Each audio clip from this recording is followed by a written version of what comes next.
بہت بڑے مجرم ہے قوم کے. قوموں کو اندر سے جب ان کو اگر آپ جنرل باجوہ اور جنرل فیض کی جانب اشارہ کر رہے ہیں وہ آئیں نا میں پارلیمان میں. 2011-12 سے سٹارٹ سر جو بھی شامل تھے دیکھیں نا, اس میں جنرل ظہیر الاسلام تھے, اس میں جنرل پاشا تھے, یہ سارے لوگ تھے.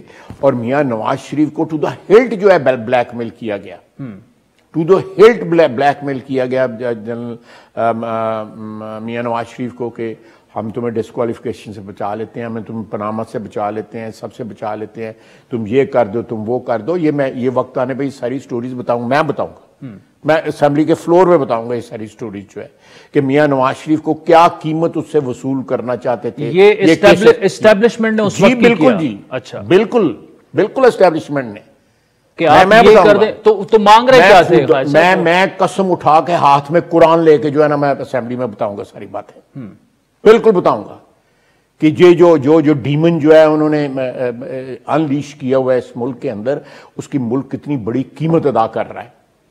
اور میاں نواز شریف نے اپنا اقتدار نہیں بچایا کیونکہ اس کو پتہ تھا کہ میں اپنا اقتدار بچاؤں گا تو میں ایک ایسی روایت ڈال دوں گا کہ ہمیشہ کے لیے. آج بھی کمپرومائز مانگ رہے کیا تھے خواجہ صاحب, مانگ رہے چھوڑیں وہ, میں I'll speak